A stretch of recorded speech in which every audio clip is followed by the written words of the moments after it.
Êxodo capítulo 20, verso 7. Eu coloquei ele na tela, mas é sempre bom abrir o texto sagrado. Nós temos diante de nós a palavra de Deus. Êxodo capítulo 20, verso 7, terceiro mandamento. Não tome o nome do Senhor, seu Deus, em vão, porque o Senhor não terá por inocente o que tomar o seu nome em vão. Mais uma vez. Não tome o nome do Senhor, não tome o nome do Senhor, seu Deus, em vão, porque o Senhor não terá por inocente o que tomar o seu nome em vão. O tema geral da meditação de hoje é reverência devida ao nome de Deus. E ainda que a gente vai expor o mandamento, é sempre bom ter diante de nós qual a ideia central dele. A ideia central aqui é que o nome de Deus é santo, um nome singular, e a gente não deve profaná-lo, não deve pensar nesse nome sem a devida sobriedade e reverência. O texto começa destacando o valor do nome do Senhor, seu Deus. E é interessante aqui, mais uma vez, eu mencionei isso na primeira meditação que tivemos, na segunda meditação que tivemos, que nossas Bíblias traduzem o nome santo de Deus, o nome que não é pronunciado, ele é grafado em versalete. Você pode notar que Senhor aparece 2 vezes no verso 7 aí com um destaque, uma forma diferente de ser grafado, porque no hebraico aí é um nome impronunciável. A ideia aqui é não tome o nome de Yahvé, seu Deus, em vão, porque Yahvé não terá por inocente o que tomar o seu nome em vão. O texto aqui então começa destacando o valor do nome desse Deus que é Senhor, desse Deus que é Yahvé. Mas por que o valor do nome?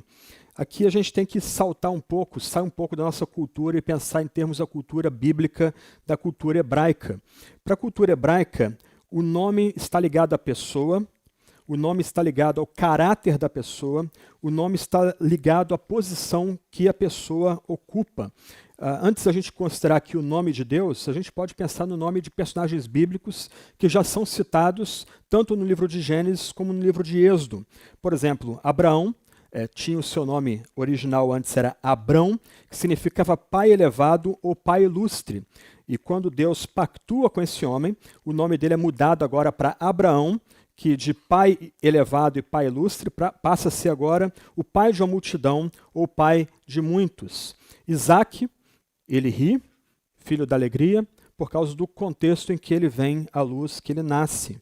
Os filhos de Isaac, Esaú e Jacó. Esaú, o homem cheio de pelos, homem peludo.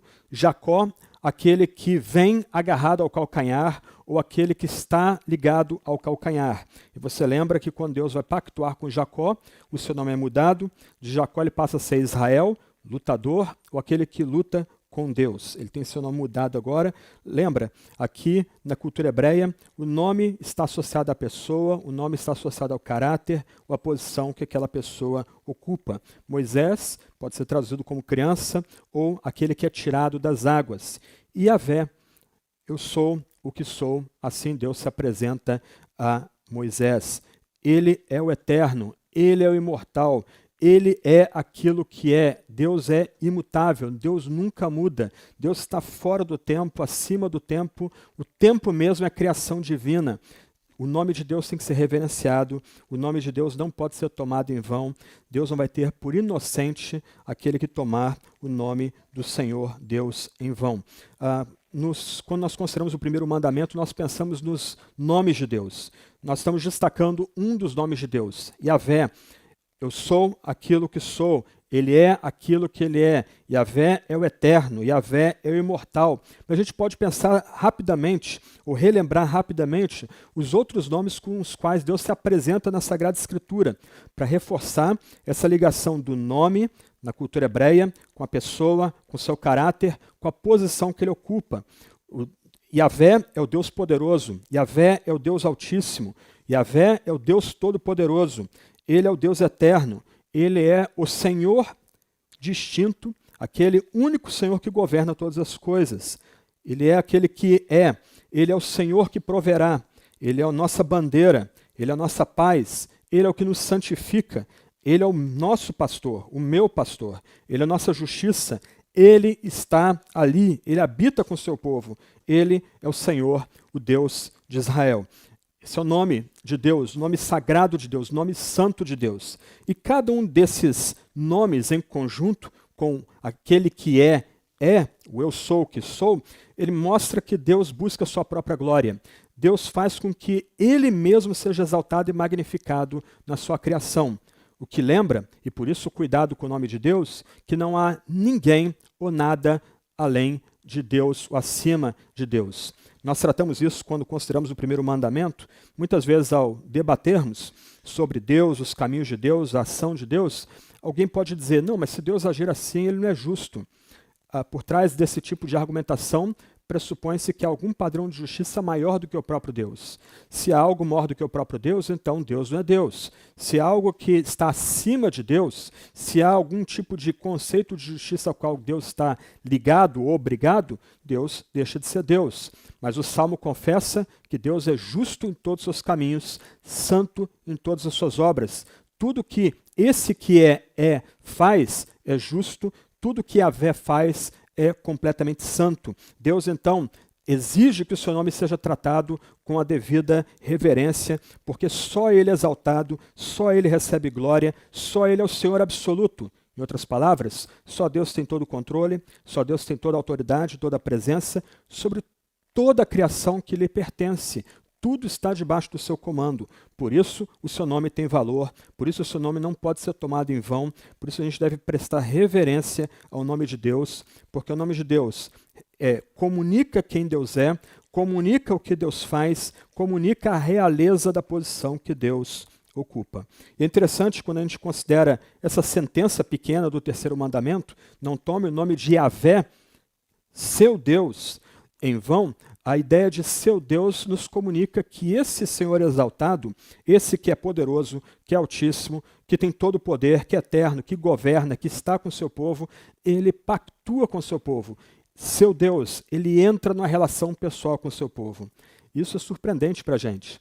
Esse Deus que exige que a gente tenha zelo pelo nome dele, esse Deus que exige que a gente trate do nome dele com respeito, ele revela esse nome para Moisés, e por Moisés para todo o seu povo. Em outras palavras, esse Senhor Deus exaltado, esse que tem um nome que só ele revela, ele entra numa relação de amizade com o seu povo, ele entra numa relação de parceria com o seu povo, ele entra numa relação de compromisso com o seu povo. Ao revelar o seu nome para o seu povo, ele agora permite que o seu povo não só adore, mas invoque seu nome, clame pela sua presença de forma genuína. Em outras palavras, então, ao revelar o seu nome, Deus entra numa relação pessoal com aqueles que recebem o seu nome.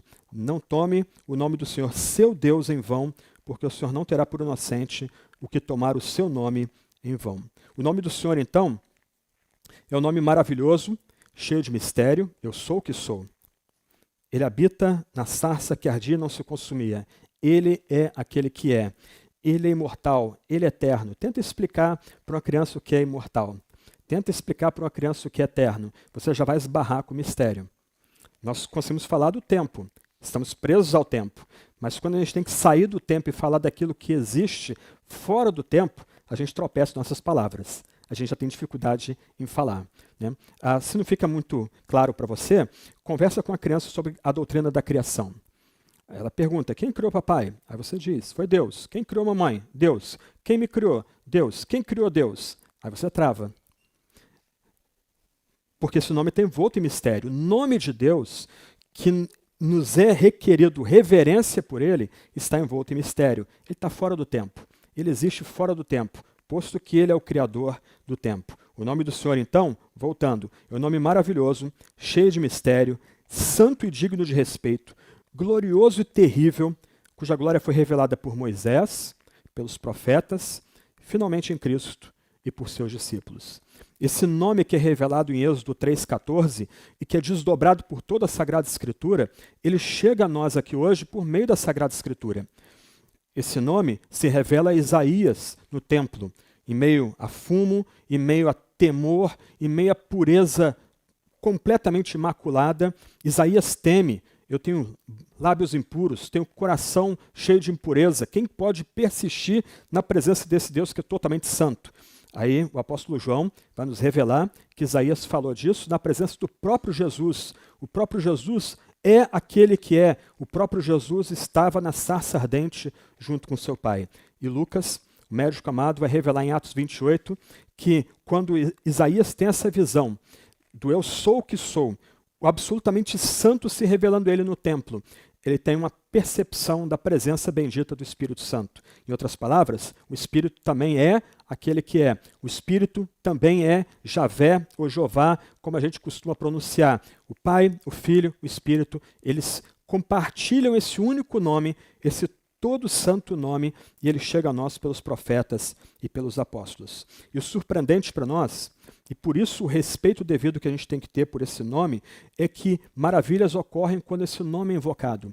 Por toda a Sagrada Escritura, nós temos registros de ações extraordinárias de redenção, de salvação, ações de cura, ações para as quais nós estamos diante do impossível. Mas para esse Deus que tem esse nome, o nome do Eu Sou, não existe impossível. Então maravilhas ocorrem pela fé quando esse nome é invocado, e a gente aprende isso nos dois testamentos e aprendemos isso na nossa vida também. Por isso, esse nome pode ser invocado propriamente e corretamente. Nós podemos invocar esse nome por meio de juramentos solenes. Nós fazemos juramentos solenes. Daqui a pouco nós vamos participar da mesa do Senhor. De certa forma, esse sacramento é um juramento solene. A gente, juntos, comungando do pão e do cálice, a gente espera, a gente tem fé que Deus vai sustentar-nos de tal forma que no final da nossa vida a gente continua mantendo a fé que nós pactuamos daqui a pouco, quando partilharmos do cálice e do pão. Esse juramento solene é feito, por exemplo, numa ordenação ao sagrado ministério. Nós esperamos que aquele homem que é examinado para ser um pastor, para ser um pregador da palavra, ele fique firme às suas convicções que ele assume diante do presbitério, diante de toda a igreja. A gente espera, quando ele se ajoelha, para ouvir as palavras solenes de que ele vai se manter nos trilhos da fé na sua pregação, no seu ensino, no seu aconselhamento, que ele solenemente lembre desses juramentos nos bons tempos, nos maus tempos.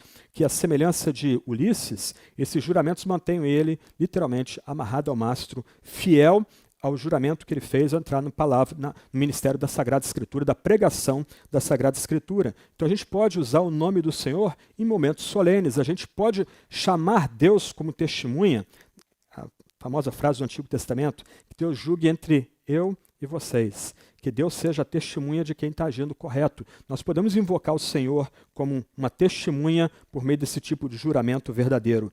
E a Sagrada Escritura tem vários exemplos, tanto no Antigo como no Novo, quanto ao uso do nome de Deus nesses juramentos. Um adendo aqui, quando em Mateus, aparentemente Jesus diz que a gente não deve jurar, ele não está negando que a gente pode chamar Deus como testemunha da gente. O que ele está dizendo é que a gente não deve ser malandro e, em vez de jurar por Deus, não, vou jurar pelo templo aqui. Você pode ler depois o texto. O que Jesus está combatendo é um tipo de juramento falso que é condenado no mandamento, que tenta se evadir da própria presença de Deus como mediador entre as partes em conflito. Mas o mandamento aqui, ele, positivamente falando, lembra que a gente pode chamar Deus como nossa testemunha. Nós podemos invocar Deus como nossa testemunha. E se você já foi tratado como injustiça, lembra, você pode invocar esse Senhor, esse que é excelso, esse que é eterno, como sua testemunha diante daquele que entra em conflito com você. Mas, sobretudo, esse nome pode ser invocado na angústia quando nós clamamos por socorro e salvação. Nós temos um Deus que é próximo de nós. Nós temos um Deus que é criador de todas as coisas, um Deus que é o Senhor absoluto de toda a criação, que comanda tudo que há na obra criada, mas que quando nós invocamos o nome dele, ele vem em nosso socorro, ele vem em nosso auxílio. Como eu já mencionei há pouco, a Sagrada Escritura dá testemunho disso. Quando o seu povo o invoca, quando o seu povo suplica pelo seu nome, ele vem em salvação. A gente pode lembrar, a gente está considerando aqui um texto do livro de Êxodo, né, uma constituição que Deus dá para o seu povo. Quando a gente volta para Êxodo capítulo 1, capítulo 2, nós temos o povo no Egito, 400 anos de cativeiro, sofrendo as penas da escravidão. Aí o texto vai dizer de forma bem singela, esse povo lembra de Yahvé, lembra daquele que é, e o invoca. E aí Deus desce do céu agora para chamar Moisés para ser o libertador, junto com Arão, desse povo. E por isso Deus aparece a Moisés. Moisés fica desconcertado. Ele vê um uma sarça, uma planta, pegando fogo, mas não se consumindo. E ele pergunta, quem és tu? E Deus dá a resposta, eu sou aquele que sou. E Moisés diz, o que eu vou dizer para o povo quando eu for a ele? Eu não sei falar, não sou eloquente, eu tenho gagueira. E aí Deus diz para Moisés, você vai dizer, eu sou, te enviou. Nós então, mais do que chamar Deus como nossa testemunha, nós temos a liberdade de invocá-lo para salvação, para socorro no momento oportuno. Essas são algumas ideias que a gente pode destacar aqui, meu primeiro ponto, quanto ao valor do nome do Senhor Deus, do Senhor nosso Deus, desse Deus que é Yahvé, que é o que é, mas que vem a nós, revela a nós o seu santo nome e nos trata de forma familiar, de forma pessoal. Mas e quanto ao uso do nome do Senhor Deus em vão?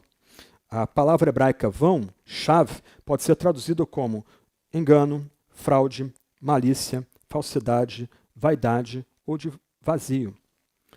O que é proibido para os fiéis aqui é usar o nome de Deus, o nome santo de Deus, Yahvé, no meio do engano, no meio da fraude, usar com dolo ou malícia, usar em falsidade, de forma vazia, ou esvaziar de significado esse nome. O relacionamento com esse Deus, eu sou o Senhor, seu Deus, esse Deus que vem a nós, nos trata como seu povo, exige de nós uma relação, uma atitude marcada por correção, por sinceridade e por respeito. Daí a necessidade de nós tomarmos cuidado com a forma como a gente usa o nome do Senhor nosso Deus. Quando esse nome é usado em vão, como a gente pode pecar contra o nome, pecar contra o próprio Deus que nos revela seu nome? O primeiro pecado é da banalização. Eu falar ou usar frases irreverentes quanto a Deus. Meu Deus, Jesus, isso muito presente na nossa cultura. Agora nós temos essas corrupções, né? Vem da cultura americana, gosh, diz, que dá no mesmo. Ainda que o nome de Deus não seja pronunciado, ainda se está usando o nome de Deus em vão, como uma força de expressão, um comentário descuidado. Isso é quebra do mandamento. A banalização do uso do nome de Deus é uma quebra do mandamento. Hans Ulrich Heifler, um pastor suíço que foi missionário muito tempo no Pará, ele diz o seguinte: muitas pessoas abusam do nome do Senhor inconscientemente. Na cultura brasileira, as expressões meu Deus, Deus me livre, se Deus quiser, Deus é testemunha, juro por Deus, tornaram-se tão frequentes e até populares que todos acabaram se acostumando. Mas isso não justifica sua perpetuação. Não estamos postulando a quebra da cultura, mas antes uma transformação pela presença real de Cristo em nossas vidas. Preste atenção. Ele continua. O problema não está no uso dessas palavras, mas na atitude do coração. Quando bem pensadas, tais expressões constituem uma oração, manifestam nossa confiança no Senhor e testificam a sinceridade da nossa fé. Por outro lado, não resta dúvida de que o uso impensado dessas frases não ajuda em nada. Pelo contrário, revela leviandade para com as coisas sagradas, e é isso que está em pauta no terceiro mandamento. Então, um primeiro uso que a gente faz do nome de Deus em vão é quando a gente reduz, esvazia o nome de Deus a mero chavão, mera força de expressão, mera palavra ou comentário descuidado. E aqui a gente tem que vigiar nossa boca. Talvez o Brasil seja o único lugar que tem ateu que exclama meu Deus. Tamanho nível de banalização ou do ateísmo ou de expressões que seriam sagradas, ao contrário. Mas nós, ao expressarmos meu Deus, Deus me livre, Jesus ou juro por Deus, a gente tem que usar essas expressões no contexto de invocação, no contexto de súplica, no contexto de busca por livramento. Até porque, irmãos e irmãs, não importa o tamanho da oração. Para mim, uma das orações mais bonitas da Bíblia é curtinha. Ó Cristo, filho de Davi, tem misericórdia de mim, pecador. Então, nós podemos usar essas expressões, desde que sejam clamores por socorro, por livramento, por ajuda. Uma segunda forma de usar o nome de Deus em vão é por meio da hipocrisia. Quando pessoas clamam por Deus, usam o nome de Deus, usam essas expressões de forma leviana, sem viver na presença de Deus. há uma desconexão entre o que essa pessoa pronuncia e como ela vive. Então ela pode usar essas expressões, mas aquelas expressões não significam nada para ela da forma mais profunda. Essas expressões não são parte de uma oração ou de invocação. Antes, elas são usadas de forma banal ou leviana, como em juramentos falsos ou juramentos levianos. A pessoa faz um juramento, ou ela participa de um juramento solene, como na ceia. Na ceia, mais uma vez, nós estamos diante de Deus jurando que nós vamos permanecer firmes a Cristo que é oferecido na ceia, mas a gente está aqui e já pensando o que a gente tem que fazer daqui a pouco, nós vamos comungar do cálice do pão, mas isso não vai fazer nenhum efeito na nossa vida. Ok, isso revela um uso hipócrita do nome de Deus e das coisas sagradas, daqueles elementos que são sagrados na presença de Deus. Uma terceira forma de quebrar o mandamento, de usar o nome do Senhor Deus em vão, de forma enganosa ou vazia, é por meio de falsa imagem. Por exemplo, o pai ou a mãe vai corrigir o filho e usa o nome de Deus como uma forma de assustar o filho. Olha, Deus vai derramar sua ira sobre você. Olha, você está agindo assim, Deus vai castigar você. Em outras palavras, Deus é resumido a uma imagem vingativa, a um tipo de guarda celestial muito severo, com um cacetete, batendo na mão, pronto a punir qualquer pessoa que quebre o mandamento. E o mais triste, muitas pessoas acabam ficando traumatizadas, carregam aversão ao nome santo, porque elas foram expostas a uma falsa imagem quanto a Deus. A gente pode até ampliar aqui, eu lembro de um livro que fez muito sucesso, década de 80 e 90, muito bom por sinal o livro, Seu Deus é Pequeno Demais, de um homem chamado J.B. Phillips, um grande amigo de C.S. Lewis. Então, nesse livro, o autor ele mapeia várias imagens falsas que a gente tem de Deus. Deus é um guarda celestial, que é a imagem que vem desse livro. Deus é um tipo de Papai Noel bonachão, que só se preocupa ou está só disposto ou disponível a dar dádivas, mas não requer nada da gente, e assim sucessivamente. Mas aqui a gente corre o risco de retratar mal Deus, e se nós retratamos mal a Deus, nós quebramos o mandamento, e nós podemos gravar na imaginação daqueles que nos cercam uma imagem de Deus menor do que Ele é, e até mesmo expor pessoas ao abuso do nome de Deus. Pessoas que foram abusadas por seus pais, eventualmente vão ter também dificuldade de ver uma das revelações de Deus, como o eu sou, sendo o nosso amado Pai. E aí essa pessoa vai ter que reaprender o que o texto sagrado ensina sobre paternidade, para que ela de fato usufrua a imagem de Deus, a imagem bíblica de Deus como nosso Pai amoroso, o nosso Pai provedor, o nosso Pai que cuida da gente, que exige da gente lealdade aos seus mandamentos, mas que é pronto a perdoar quando nós os quebramos. Um outro uso de Deus, ou do nome de Deus em vão, é por meio de manipulação.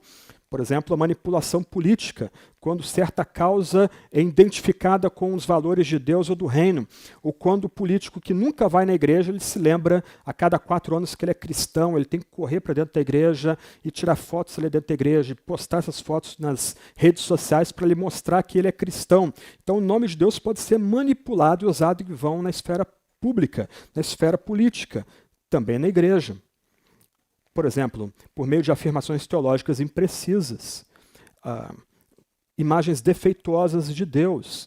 Como já foi dito aqui em alguma das nossas meditações, se nós estamos prestando culto a uma deidade que é menos do que o Deus que se revela na Bíblia, nós estamos prestando um culto idolátrico para esse mesmo Deus. É um culto que Deus rejeita. Literalmente estamos perdendo tempo aqui. Então, o nome de Deus pode ser manipulado por meio de afirmações teológicas imprecisas, por meio de uma imagem menor de Deus do que aquela que é dada na Sagrada Escritura. O mandamento pode ser quebrado por meio de músicas cristãs que refletem valores pouco cristãos ou mesmo contra o cristianismo. E me espanta quando a gente compara, por exemplo, muito do que é cantado hoje em nossas igrejas com o que era cantado há 10, 15, 20 anos atrás, 30 anos atrás, para não ir tão longe, tão no passado. Há uma clara mudança nas letras. Antes, nós estávamos diante de uma rude cruz foi colocada diante de nós, e todo que olhasse para aquela rude cruz teria certeza dos seus pecados perdoados. Hoje Jesus é resumido, alguém que chama você para passear num jardim de oração. Jesus é resumido a um tipo de ser mágico que, se você tocar nas vestes dele, você vai ser curado. Não há mais uma noção de que Deus está fora de nós, nós estamos diante desse Deus, e o que ele faz fora de nós é que determina como nós nos relacionamos internamente com ele. Tudo agora é resumido em questões subjetivas. Eu sei que tem gente que fica meio magoada comigo quanto a isso, mas lembra que essas músicas não são inspiradas, elas são baseadas no texto bíblico. A gente tem que defender e não tolerar abusos e ataques contra a Escritura, mas pense em rompendo em fé. Eu fico imaginando Darth Vader descendo do ônibus imperial, a guarda dele cantando essa música. Pessoas ficam magoadas comigo quando eu falo disso. A música não é inspirada, mas eu pergunto para elas, o que a letra significa? Vou mover o sobrenatural. O que a gente pode quantificar disso? Aí você compara isso com letras antigas, Castelo Forte, Nosso Deus, Espada e Bom Escudo. Nota, tudo é subjetivo, tudo é o que eu sinto aqui dentro. Outras letras antigas, o que Deus faz fora de nós. Quem Deus é fora de nós, santo, santo, santo, tantos hinos que a gente pode destacar que refletem um santo temor a Deus, comparados com outros cânticos que banalizam quem Deus é, diminuem a glória de Deus. Deus pode ser, o nome de Deus pode ser usado em vão, por exemplo, por pregações que não são bíblicas ou não têm preocupação em magnificar esse Deus, por meio de orações, muitas vezes confusas. Tipo, Senhor nosso Deus, nosso Pai, muito obrigado por ter morrido da cruz por mim. O Pai não morreu na cruz pela gente. Foi o Filho que morreu na cruz pela gente. Esse tipo de construção descuidada na oração reflete, primeiro, que nosso coração não está na oração. Nós não estamos, de fato, conversando com o Deus exaltado, o Deus que é unitrino. E, segundo, esse tipo de mistura e de bagunça reflete que nós nem começamos a entender ainda o que aconteceu na cruz e o drama entre o Pai e o Filho que se encontram na cruz do Calvário. Profecias, assim diz o Senhor. Aí eu me lembro aqui de um colega contando que ele estava no culto e o profeta falando, povo meu, eis que vos digo, etc, etc, como diz no meu livro do apóstolo Paulo, o livro de Efésios, só que ele citou o texto errado. Aí o rapaz estava atrás dele, puxa ele, não irmão, não é Efésios, é Filipenses. Povo meu, eis que me digo, como digo no meu livro de Filipenses, e aí vai. Esse tipo de profecia, ela usa o nome do Senhor Deus em vão. Ela desonra quem Deus é. Quando os profetas falavam em nome de Deus, a profecia deles era sem erro. E ela de fato ocorria. Ela de fato se concretizava, alcançava cumprimento. Então, essas supostas profecias, às vezes, algumas vezes acabam usando o nome de Deus em vão. Maus conselhos. Quantos maus conselhos nós damos algumas vezes nas igrejas? Às vezes empurrando pessoas para o pecado, em vez de livrá-las do pecado. Mais uso do nome de Deus em vão. E, em termos do Antigo Testamento, o nome de Deus pode ser usado em vão em meio a rituais de ocultismo ou mesmo em práticas supersticiosas. Então, essa é uma quarta forma de se usar o nome de Deus em vão. Uma quinta forma de usar o nome de... quatro. Ok, eu acabei cortando a quinta, era redundante. O ponto aqui, que à luz desse mandamento, a gente não deve usar o nome de Deus de maneira frívola ou mecânica. O nome do Senhor Deus não pode ser invocado como a gente costuma pedir um copo d'água ou fazer alguma coisa corriqueira. Ao invocar o nome de Deus, Deus me salva, tem misericórdia, julga-nos. Nós estamos, na verdade, invocando o próprio Deus, porque, como já foi dito no começo, o nome representa a pessoa, o nome representa a posição da pessoa, o nome representa como essa pessoa age. Então, ao invocar o nome, nós estamos fazendo referência direta a Deus, que é imortal, que é eterno, que é o Deus real. Então, a gente não pode usar esse nome de forma frívola, à luz do mandamento, muitas vezes, muito menos de forma mecânica. E nós somos, domingo a domingo, tentados a usar o nome de Deus de forma mecânica. A gente dorme tarde no sábado, chega aqui cansado, a gente está preocupado com o que vai fazer na hora do almoço, a gente está preocupado com os problemas que a gente tem que lidar segunda-feira. Então, a nossa tentação é perto do altar, estar com a cabeça em outro lugar, ainda que repetindo as palavras da Escritura, ainda que acompanhando a oração, dando amém. Esse tipo de forma mecânica também é repudiada pelo mandamento. A gente não pode usar o nome de Deus de forma mecânica. No final, nós temos que internalizar a noção de que esse Deus, que é Yahvé, esse Deus que é o Senhor, esse Deus que existe eternamente, é a única realidade viva. E aí quando a gente entende isso, que todos nós somos passageiros e Deus permanece, nós somos fadados ao tempo, enquanto Deus está acima e além do tempo, quando a gente entende isso, a gente entende o restante do mandamento. O Senhor Deus não terá por inocente o que tomar o seu nome em vão. Essa palavra aqui é terrível. O Senhor Deus, de novo é mencionado o nome sagrado aqui, o nome de Yahvé, não terá por inocente o que tomar o seu nome em vão. O mandamento ensina um detalhe, o que vai acontecer com quem usa o nome do Senhor Deus em vão. Mas quando a gente continua olhando o Antigo Testamento, por exemplo, em Levítico 24, 14 e 16, a gente vai descobrir que já no Antigo Testamento, uma blasfêmia contra o nome do Senhor era crime, e crime que deveria ser punido com a própria morte. Tamanha reverência que Moisés, como esse legislador, esse que recebe as tábuas da lei, queria inculcar entre o povo. E quando o Levítico diz que aquele que toma o nome de Deus em vão terá que ser apedrejado, é o próprio Deus que diz pela boca de Moisés. E essa lei era tão abrangente que servia até mesmo para os nacionais, aqueles que nasceram nos limites de Israel, como também para os estrangeiros que vivessem em Israel. Então, ambos, os que viviam em Israel, os que eram naturais de Israel e aqueles que correram de outras nações para viver em Israel, deviam tomar cuidado com o nome de Deus, nunca usar o nome de Deus em vão, porque o Senhor não teria por inocente aquele que tomasse o nome de Deus em vão. Logo, o uso blasfemo do nome de Deus seria punido com a pena capital. É interessante que em Levítico 24, 14 e 16, diz que um filho de casamento misto, um rapaz que era filho de uma israelita com um homem egípcio, ele amaldiçoa o nome de Deus. E um dos piores palavrões na língua inglesa é uma maldição em nome de Deus.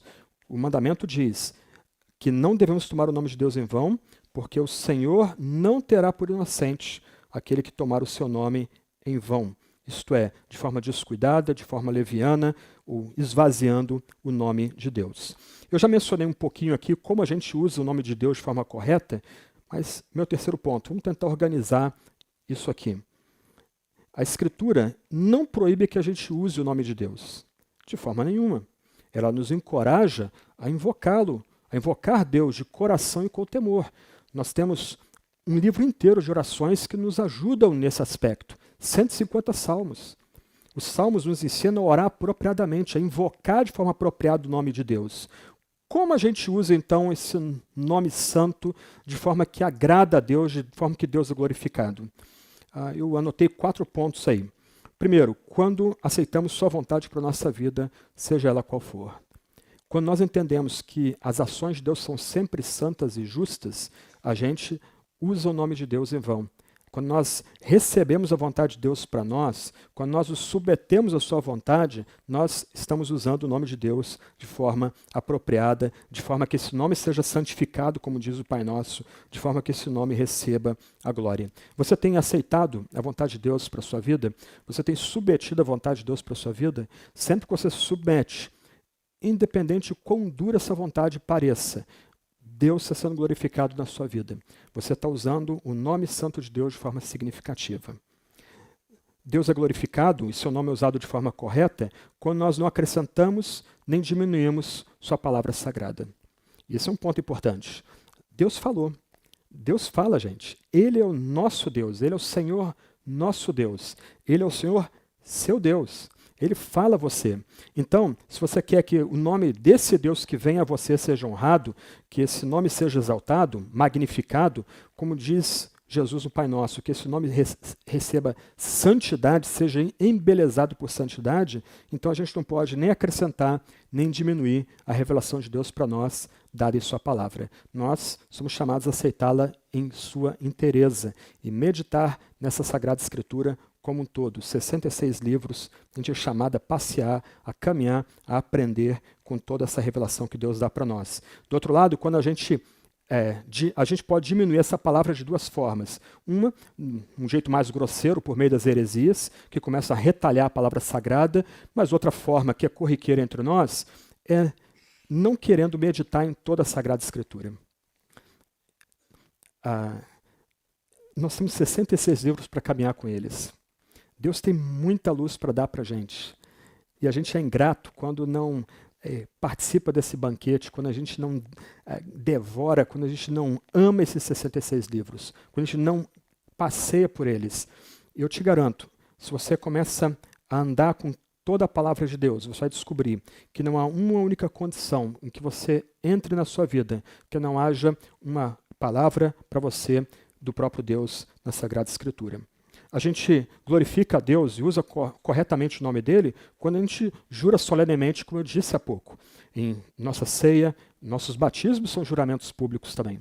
Quando pessoas são batizadas, vamos ter culto de batismo mais adiante, 3 irmãos vão ser batizados aqui na igreja, essas pessoas estão prestando um juramento também perante a comunidade. Quando nós ordenamos homens para o ministério, essas pessoas também estão fazendo um juramento diante de Deus para a comunidade. Então, quando nós juramos solenemente em nome de Deus, Deus é glorificado e usamos corretamente o nome dele. E o nome de Deus é glorificado também quando adoramos a Deus da forma como Ele ordenou em sua palavra, com referência. Aqui, eu não tenho tempo para desenvolver o ponto, mas uma consequência desse terceiro mandamento é que nós não podemos acrescentar, como diz o Antigo Testamento, fogo estranho no culto. Nós cultuamos a Deus como Ele nos ordena em sua palavra. Você, se prestar atenção na nossa liturgia, tem cânticos, tem antes, uma oração de adoração e cânticos, oração por oferta, oração de confissão de pecados, pregação da palavra.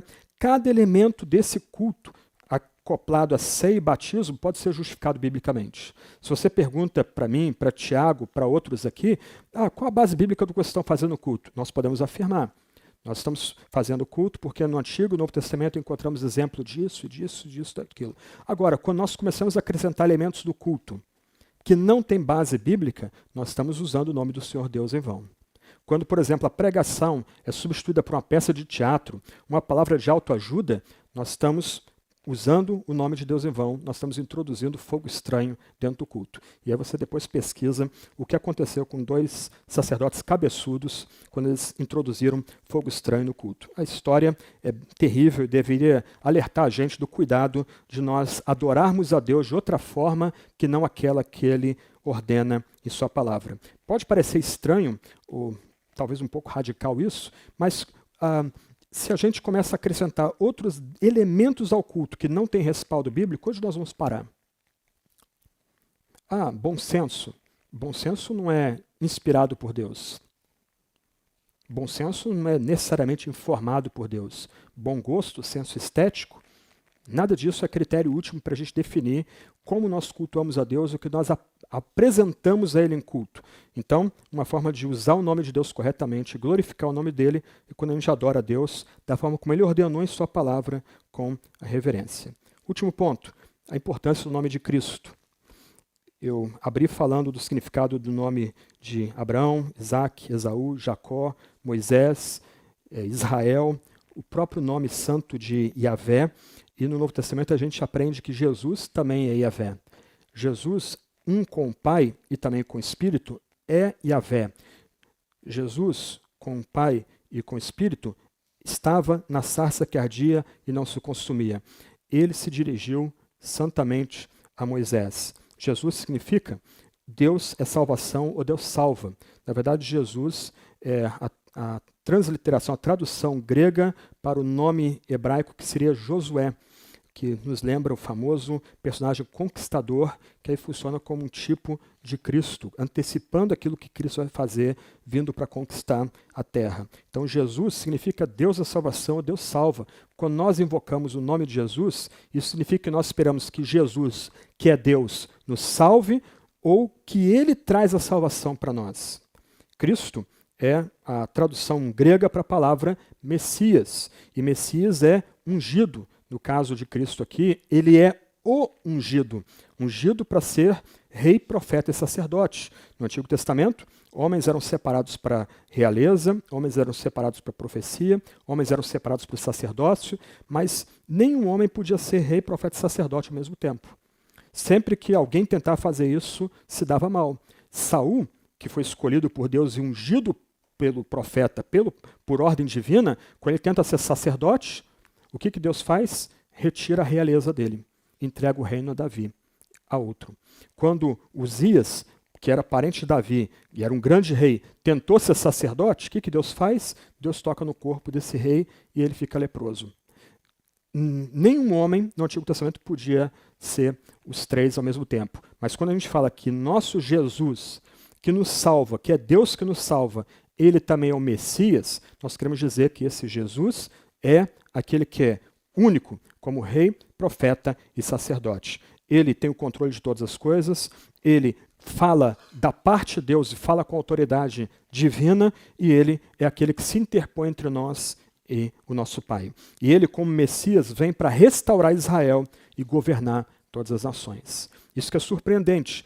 Jesus vem como novo rei, um rei de outro tipo, não mais apenas pensando num reino terrenal, num reino localizado no tempo e espaço, mas ele vem não só para redimir Israel, mas de Israel governar as nações, como a gente aprende nos 4 evangelhos. Então, o nome de Jesus tem significado. O nome de Jesus não pode ser banalizado. Jesus é Deus que salva, ele é Deus que é a salvação e ele é o especialmente ungido. Como Filho de Deus, como eterno Filho de Deus, Jesus Cristo então é nosso Salvador e Rei, e quando nós invocamos o nome dele, nós encontramos salvação, perdão de pecados, significado, direção para a nossa vida, paz, uma amizade que começa aqui e vai se desdobrar por toda a eternidade.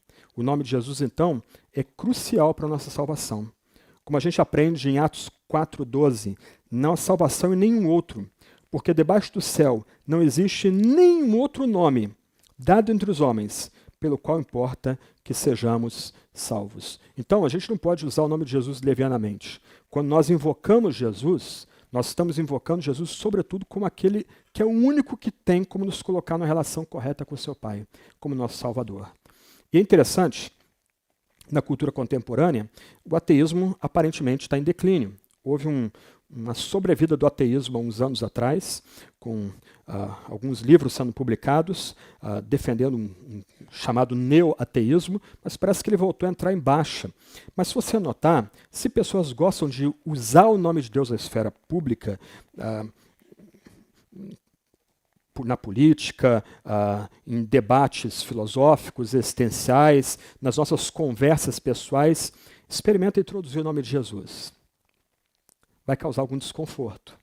Porque, para as pessoas de forma geral, o nome de Deus cabe tudo. E isso é mais um exemplo do uso desse nome santo em vão. Mas quando você destaca que esse Deus se revela em Jesus e que esse é o nome que nos salva, as pessoas já ficam desconfortáveis. Porque Jesus não pode ser resumido a um mero guru, a um mero rabi, um mestre ou um curandeiro. Essas imagens separadas, elas não comunicam quem Jesus é. Mas Jesus é o mestre dos mestres, ele é o médico dos médicos. Sobretudo, acima de tudo isso, envolvendo tudo isso, Jesus é o nosso Salvador. Ele vem para nos salvar. Ele vem para nos dar completo perdão.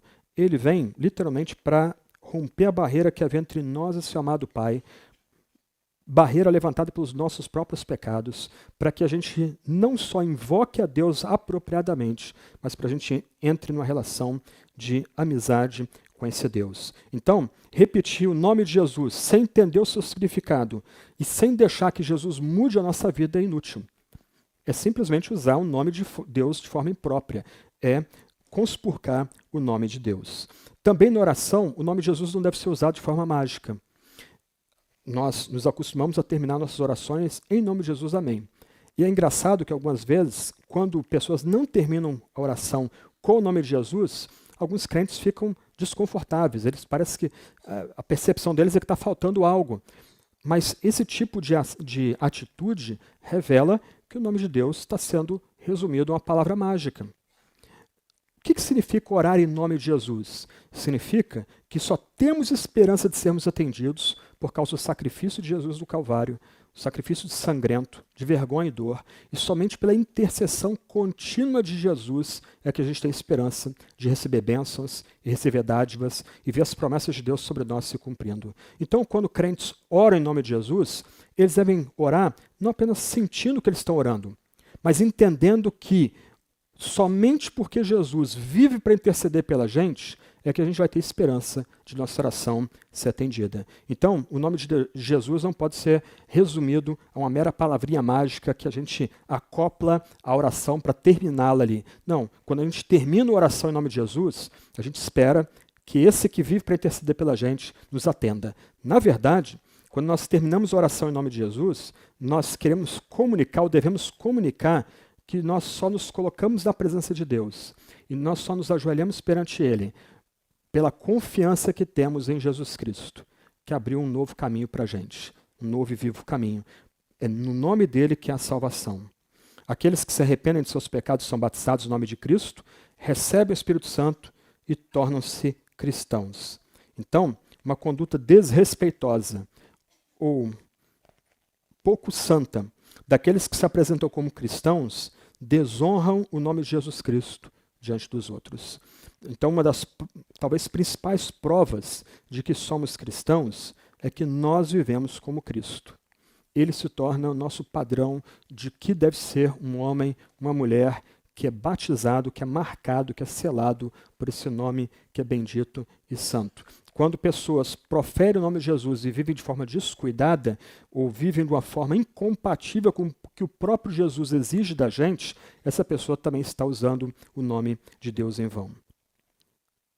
Não tome o nome do Senhor, seu Deus, em vão, porque o Senhor não terá por inocente o que tomar o seu nome em vão.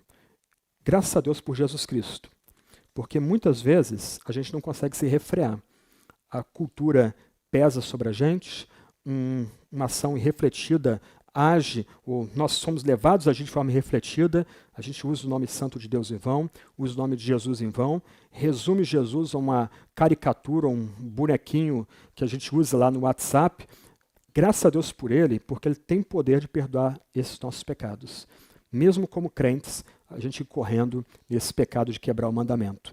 Na verdade, nós somos chamados aqui a entrar na presença desse Senhor que quer ser o seu Deus. E você é chamado a entrar na presença dele por meio de Jesus Cristo. O nome que é sobre todo nome, o nome pelo qual nós de fato somos salvos. Você já crê em Jesus? Você já confia nesse Jesus que é a salvação de Deus para mim e para você? Você já crê em Jesus como o único Messias, rei, profeta e sacerdote, aquele que veio para restaurar Israel por meio da sua morte, aquele que por meio da sua morte e ressurreição governa toda a criação? Você é convidado nessa manhã, então, a correr para Jesus. Se você, como crente, tem quebrado esse mandamento, você tem tomado o nome de Deus em vão, pensa de formas específicas que esse nome tem sido maculado por você, peça perdão a Jesus. Agora, se você ainda não tem esse Senhor Deus como seu Deus, corra para Cristo. Ele está pronto a receber você. Ele abriu um novo e vivo caminho. E se você recebe Cristo como seu Salvador, como seu Deus, como o verdadeiro Messias, o único que é ungido de fato, é aberto para você a possibilidade de você comungar com Deus. O Deus do universo, que vem a nós na sarça ardente, ele se torna nosso parceiro, nosso amigo, o companheiro da nossa aliança. Você sabe que você está ficando mais velho quando você começa a citar hinos antigos. É difícil acompanhar tantos hinos novos. Por isso que eu citei hinos antigos aqui. Hinos antigos, cânticos antigos. Mas eu queria terminar com um do Michael W. Smith. Eu não vou cantar. Eu não tenho o dom de Daniel, Rudy, Dani. Deixa para eles cantarem, eles cantam melhor do que eu. Mas o hino diz assim: Senhor meu Deus, majestoso é teu nome em todo lugar. Senhor meu Deus, majestoso é teu nome em todo lugar. De Deus o nome honrai. A Deus o príncipe da paz, grande Deus criador, Senhor poderoso. Vamos ler juntos? Senhor meu Deus, majestoso é teu nome em